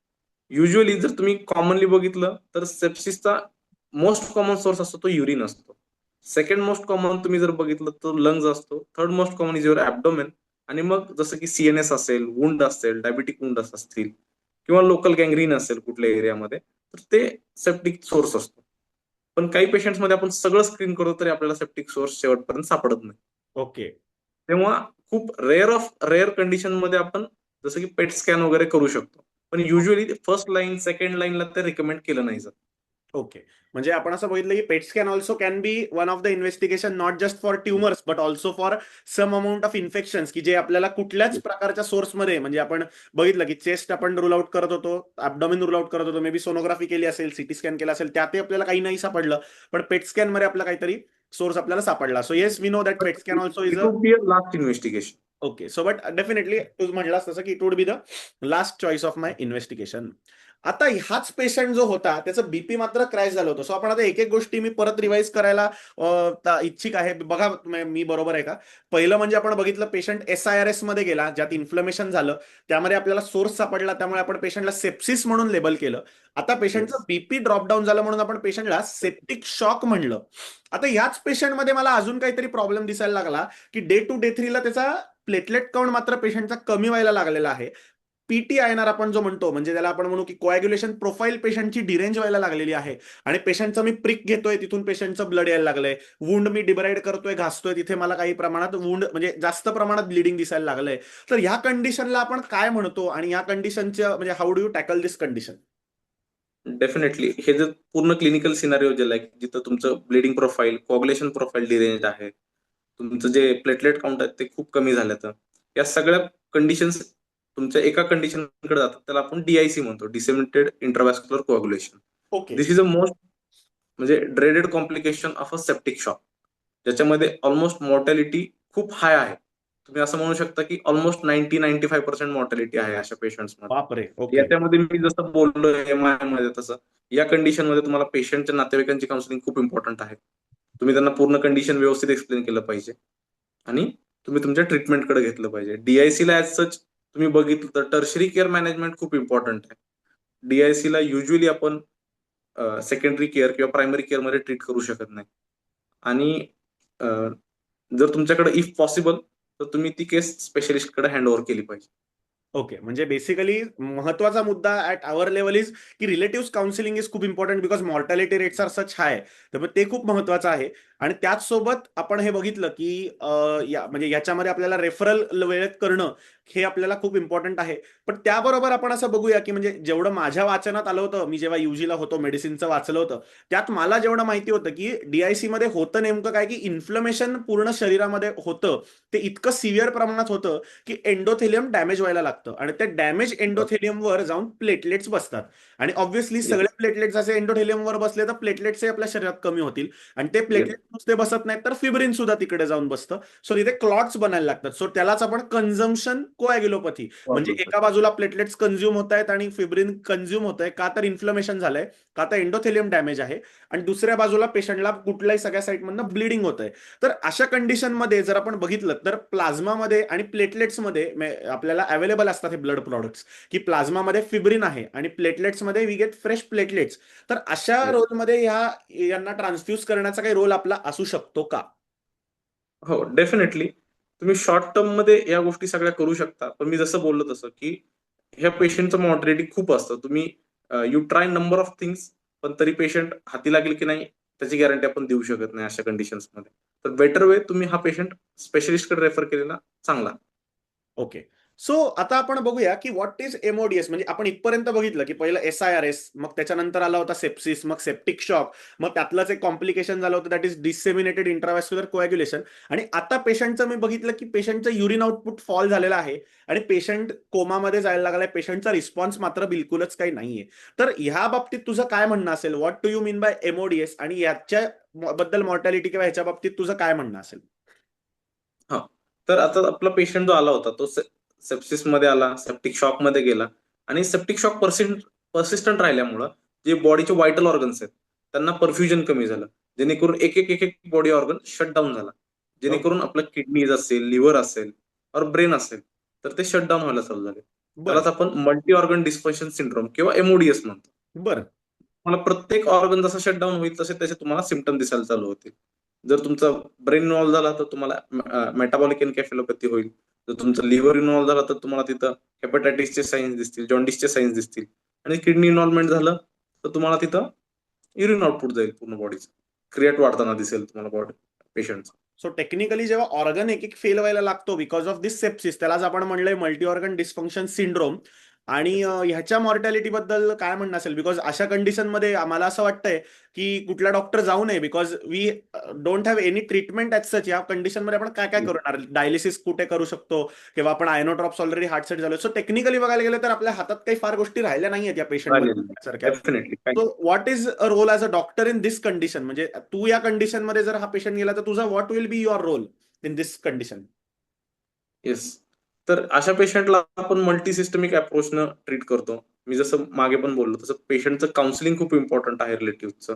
तर रिलेटिव्ह काउन्सिलिंग नंतर आपण मल्टी सिस्टमिक अप्रोच म्हणजे काय की नेफ्रोलॉजिस्टला इन्व्हॉल्व करणं, किंवा तुमचा जर हिपॅटॉलॉजिस्ट कोण असेल त्याला इन्व्हॉल्व करणं, आणि जो आयडी स्पेशलिस्ट आहे त्याला इन्व्हॉल्व करणं, आणि पेशंटचं फक्त जेवढा आपल्याकडनं मॅक्सिमम पॉसिबल एफर्ट्स देता येतील ते एफर्ट्स देणं.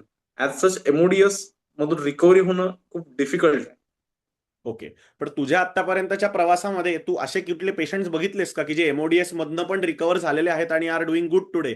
असे काही एक्झाम्पल्स तू बघितलेत का तुझ्या म्हणजे पर्सनल याच्यामध्ये? नक्कीच नाही, एक पण नाही बघितलेला मी. ओके. सो आपण आपल्याला हे कळलं पाहिजे की हे किती गांभीर्याची सिच्युएशन आहे, की एमओडीएस मध्ये जेव्हा पेशंट असतो तेव्हा आपले मे बी नातेवाईक त्या सिच्युएशन मध्ये कधी सापडू नयेत, पण कधी सापडले तर तेव्हा आपल्याकडे जर तसा पेशंट असेल तर डॉक्टर म्हणून सगळ्यात महत्वाची गोष्ट आहे की काउन्सिलिंग ऑफ द पेशंट्स. कारण की पेशंटला, नातेवाईकांना हे सतत वाटत असतं की पेशंट आयसीयू मध्ये आहे म्हणल्यानंतर तो त्यातनं बरा होणार म्हणूनच आयसीयू मध्ये आहे. सो अशा कंडिशनमध्ये आपल्यालाही कळलं गेलं पाहिजे की पेशंटच्या काउन्सिलिंग कसं केलं पाहिजे, जेणेकरून त्यांनाही मे बी एक मनाची तयारी त्यांच्या असेल की reversal is not going to be possible may be from this stage. So that is a very important thing. आता परत coming to my point, because ह्या कंडिशनमध्ये सर्जरीचा काही रोल असू शकतो का? म्हणजे अर्थात मी म्हणलं तसं की प्रॉब्लेम कुठे येतो हा मी तुला सांगतो. की बऱ्याच वेळेला असं असतं की अॅनेस्थीशिया फिटनेस देत नाही, म्हणून मी म्हणतो की मी आता ऑपरेट करणार नाही, तू पहिला पेशंट स्टेबिलाईज कर. आणि तुझ्याकडनं मला येणार उत्तरही मला नक्कीच माहिती की अरे आनंद, तू पहिला ऑपरेट कर, त्याशिवाय पेशंट स्टेबिलाईज होणार नाही. अशा कंडिशनमध्ये हा डिबेट बद्दल तुझं मत काय आहे? हो. तर एक गोष्ट आहे की सर्जनला आम्ही अप्रोच करतो की तुम्ही पहिला सोर्स रिमूव्ह करा. सर्जन म्हणतो अॅनेस्थीशिया फिटनेस पाहिजे. पण जर तुम्ही कॉमन गोष्ट बघितली तर source removal is a definitive treatment. जर तुम्ही ब्लाइंडली किती अँटीबायोटिकचा डोसेज वाढवत गेलात, किती हाय ग्रेडचा अँटीबायोटिक दिलत गेलात, पण जर तुमचा सोर्स रिमूव्ह झाला नाही तर sepsis will get in to septic shock, it will get in to MODS. तर तुम्हाला 100% सर्जरीचं हेल्प लागतं, आणि तुम्हाला सोर्स रिमूव्हल साठी surgery is a life saving, even though it is a high risk, तुम्हाला सर्जरी मस्ट आहे. ओके. म्हणजे आपण याला असं मध्यम वर्ग जर काढायचा म्हणला तर आपल्याला वाटतं की the Midway for this solution would be की बेसिक रिसस्किटेशन करून मे बी एक सेंट्रल लाईन टाकून Yes, एक yes. आयनोट्रॉप देऊन पेशंटचं बीपी वर आणायचं, आणि त्याच हो. हाय रिस्क कंडिशनमध्ये मे बी रिलेटिव्हला एक्सप्लेन करायचं की पेशंटची आपल्याला ओटी करावी लागेल. आता Yes. ऑब्व्हियसली जसं तू तुझ्या साईडनी म्हणलास तसं आमच्या साईडनी पण काही प्रॉब्लेम्स असतात, कारण की आम्ही जेव्हा ऑपरेट करतो तेव्हा ऑपरेशनला जाताना पेशंट बोलत होता, पण ऑपरेशन मधनं बाहेर येताना पेशंट बरोबर. इंट्युबेटेड येऊन बाहेर आला, आणि पेशंट त्यानंतर मे बी एक 24 आवर्स, मे बी 48 आवर्स नंतर पेशंट वॉज नो मोर. तर अशा कंडिशनमध्ये सर्जनला कायम ब्लेम केलं जातं की अरे डॉक्टरांमुळे पेशंट कदाचित गेला. तर त्यामुळे ही एक फाईन लाईन आमच्याही बाजूला थोडासा डायसी प्रॉब्लेम असतो. त्यामुळे आय थिंक बऱ्याच वेळेला सर्जन सुद्धा डेफर करत असावेत की अरे कन्झर्व कर पेशंटला, थोडा स्टेबिलाईज होऊ दे, मग आपण अॅनेस्थीशिया फिटनेस घेऊन ऑपरेट करू. येस. पण गोष्टीमध्ये मी म्हणलं तसं की जर ऑपरेटच केलं नाही तर patient is irrespectively going to succumb. So your yes. Counselling is going to play a very important role असं मला वाटतंय. की काउन्सिलिंग जर पेशंटचं छान झालं तर यातून आपल्याला नक्कीच पेशंटच्यासाठी जे बेस्ट आहे ते आपण त्या बेस्ट इंटरेस्ट मधनं आपण करू शकू. आता या असे काही पेशंट्स आपल्याला आढळतात की पेशंट बरेच दिवस आयसीयू मध्ये पडून असतात, आणि पेशंट्सला सेप्सिस आहे, हो. सेप्टिक शॉक आहे, मग मध्येच नॉरॅड येतं जातं, विन ऑफ होतं, परत राखतं. पण सेप्सिस और rather I would say SIRS मध्ये पेशंट अजूनही आहे. तर अशा पेशंटमध्ये मीच मुलांना शिकवलेलं आहे की अरे न्यूट्रिशन, आपण 10 दिवसापर्यंत उपवास चालतो, नवरात्रीचे उपवासही 10 दिवस असतात. त्याच्यानंतर मात्र आपल्याला पेशंटला काही ना काहीतरी न्यूट्रिशनचा बंदोबस्त करावा लागतो. तर तेव्हा आम्ही त्यांना सगळं न्यूट्रिशनमध्ये शिकवलंय ऑलरेडी की कुठल्या प्रकारचं न्यूट्रिशन कसं द्यायचं. पण टीपीएनच्या पिशवीवरही असं लिहिलेलं असतं की avoid in inflammatory condition, because it yes. Is an हो. Inflammatory fluid. तर अशा पेशंट्समध्ये टीपीएन द्यावं का, याच्यावर तुझं काय मत आहे? येस. एक एक असं हे आहे की द बेस्ट, म्हणजे तुमचं जे हे आहे की न्यूट्रिशन आहे, इट शुड बी एंटरल न्यूट्रिशन. म्हणजे जर इफ पॉसिबल पेशंटला तुम्ही इंटरल न्यूट्रिशन द्या. पण ओके. काही कंडिशन्स असतील जेणेकरून जर तुमचा सेप्टिक सोर जर बॉवेल असेल किंवा हम्म. तुमचं बॉवेल गँग्रीन मध्ये असेल तर तुम्हाला कधी कधी टीपीएन चालू करावं लागतं. तर अगेन तू जसं बोलला तसं एक फाईन लाईन आहे जिथं तुम्हाला जज करावं लागतं की पेशंटला न्यूट्रिशन जास्त इम्पॉर्टंट आहे की सेप्टिक सोर्स जास्त वाढू शकतो. तर it is a clinical judgement आणि it is a long discussion तसं बघितलं तर. पण तुम्ही जर क्लिनिकली इफ यू थिंक की पेशंटला द्यायची म्हणजे जर तुम्ही टीपीएन दिलं तर हेल्प होणार आहे तर you can go with it. Okay, म्हणजे असं काही फाईन कॉन्ट्रा इंडिकेशन नक्कीच नाहीये. म्हणजे द्यायचं म्हणलं तर मी डेफिनेटली देऊ शकतो. म्हणजे आजकाल असं झालंय चॅट जीपीटीमुळे डॉक्टर्स पेशंट बरेच डॉक्टर झालेले असतात अर्धे, आणि तेच विचारतात "अहो, डॉक्टर त्याला जेवलं नाही 10 दिवस", बिकॉज पेशंटचा कन्सर्न काहीच बाकीचा नसतो. त्यांच्या नातेवाईकांना फक्त हेच दिसत असतं की अरे माझ्या पेशंटने 10 दिवस काही खाल्लं नाहीये म्हणूनच पेशंट आजारी आहे. तर अशा सिच्युएशनमध्ये टॅकलिंग पेशंटचं करणं खूप इम्पॉर्टंट आहे. बऱ्याच वेळेला आपल्याला टीपीएन हे वाचलं जातं पेशंटकडनं आणि आपल्याकडे येतं, मग त्यावेळेला आपल्याला त्याच्या सांगण्यावरून लावायचा की नाही असाही निर्णय घ्यावा लागतो. म्हणजे according to you what you say is TPN दिल्याने मे बी नुकसान थोडं होऊ शकतं, पण कॉन्ट्रा इंडिकेशन किंवा टीपीएन दिल्यामुळेच पेशंट डिटोरेट झाला असे होण्याचे चान्सेस फार नाही आहेत. सो आपण ती फाईन लाईन जज करून पेशंटच्या रिलेटिव्हची मेंटॅलिटी, पेशंटची कंडिशन आणि टीपीएनची गरज या सगळ्या गोष्टी बघून आपण पेशंटला टीपीएन द्यायचं का नाही हे आपण नक्कीच डिसाईड करू शकतो. Given that enteral nutrition is always preferred over parenteral nutrition. Right? Yes yes definitely. Yes. So I think खूप छान डिस्कशन होतं सेप्सिसवर, आणि तू पण एक खूप छान इन्साइट दिलास. माझे काही डाऊट्स होते. मे बी आज आपला एक फोन जो 1 तासाचा चालला तो आज आपण सगळ्यांसमोर बोललो असं तू म्हणलास तसं झालेलं आहे.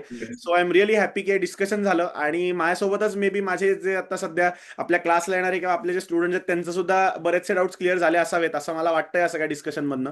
सो कोणाला जर काही डाऊट्स असतील तर तुम्ही अनम्यूट करूनही विचारू शकता, चॅटमध्ये टाकू शकता, or you can put it on our group आणि तिथे आपण नंतर डिस्कशन करू शकतो. So Krishna, over to you. काही तुझे काही असे स्पेसिफिक काही तुला असं वाटलं की काही बोलावं या मुलांसोबत, किंवा तुला असं काही वाटतंय की काही शेअर करावं तुझं, तर you are free to do it, then we can stop the meeting. Yes yes. तर एकतर म्हणजे जे 2 वर्षापूर्वी मी होतो तर आता खूप म्हणजे 2 वर्षातच असं काही खूप जास्त हे नाहीये की मी खूप सिनियर आहे, मला खूप जास्त गोष्टी माहिती आहेत. पण या सगळ्या ज्या गोष्टी आहेत त्या माझ्या स्टडीज मधून म्हणा किंवा नंबर ऑफ पेशंट बघून थोडाफार एक्सपिरियन्स आलेला आहे. ही पहिली गोष्ट आहे. दुसरी गोष्ट अशी की तुमचं जे काही म्हणजे फेज आहे आत्ताचा, it is a learning phase. तुम्ही जेवढे पेशंट्स बघता येईल तेवढे बघा, रिडिंग जेवढं करता येईल तेवढं रिडिंग करा, आणि you try to acquire more of clinical knowledge. आता फक्त थेअरी माहिती आहे किंवा फक्त पेशंट्स माहिती आहे तर त्याचा दोन्हीचा कुठेतरी एक बॅलन्स बनवा, की जेणेकरून पेशंट बद्दल थेअरी पण माहित पाहिजे आणि क्लिनिकली पेशंट कसा येतो तो पण माहित पाहिजे. तर दॅट इज वन थिंग. आणि म्हणजे it is a modern medicine जे इव्हॉल्व्ह होत असते. आता मी काय बोललो ह्याच्यात काही चुका पण असू शकतात, असं काही नाहीये की म्हणजे मला सगळं माहितीये. तर म्हणजे ऍक्सेप्टन्स पण थोडाफार आपल्याकडे पण पाहिजे की बाबा मला पण हे माहित नाहीये किंवा हे हे माहिती आहे, आणि मला कुठं पेशंट रेफर करायचा आहे आणि कुठं मी हा मॅनेज करू शकतो हे एक आपल्याला कळलं पाहिजे. राईट. सो जसं आपण म्हणतो की you should actually know when not to operate, आणि आपल्याला स्वतःचे लिमिटेशन्स माहिती असतील तर मे बी आपण पेशंटचं भलं करू शकतो. जसं म्हणलेलं आहे की डू नो हार्म, हे आपलं पहिलं एक प्रॅक्टिसचं प्रिन्सिपल पाहिजे, की माझ्यामुळे ऍटलीस्ट हार्म नाही झाला पाहिजे. मी जर काही मदत करू शकत नसीन त्या गोष्टीला, तर माझ्यामुळे निदान ती आग वाढली तरी नाही पाहिजे, एवढा मतलब प्रयत्न प्रत्येकाने आपण करावा. आणि तू खूप सांगितलेलं इम्पॉर्टंट गोष्ट आहे की पेशंट आणि नॉलेज या दोन्ही गोष्टी सायमल्टेनियसली जाणं खूप गरजेचं आहे, आणि तीच गॅप आज ब्रिज करण्यासाठी तू इथे आलास आणि आम्हाला सगळ्यांना एक खूप छान इन्साइट दिलास. याबद्दल खूप थँक्यू. आणि असंच आपण एखादा सेशन आपण अजून एक घेण्याचा प्रयत्न करूया लवकरच, जसं तुझं शेड्यूल मॅच होते तसं. But we are very thankful from our GMA side की तू आलास. तू आमचाच मेंबर आहेस, तुला थँक्यू म्हणण्याची तशी गरज नाहीये, पण मला सगळ्यांसमोर एक फॉर्मॅलिटी मात्र करावी लागते. So thanks a lot for coming, आणि असंच आपण पुढे पुढे भेटत जाऊया. आणि डेफिनेटली. येस, आणि ऑल सगळ्यांनी अटेंड केला सेशन त्या बाबतीत पण खूप थँक्स. हा सेशन आपण बघूया, जसा रेकॉर्डेड आपण ऍपवर ठेवता येईल तसं आपण we can post this session in the app also. So तुम्हाला परत कधी काही रेफरन्स लागला तर यू कॅन सी इट.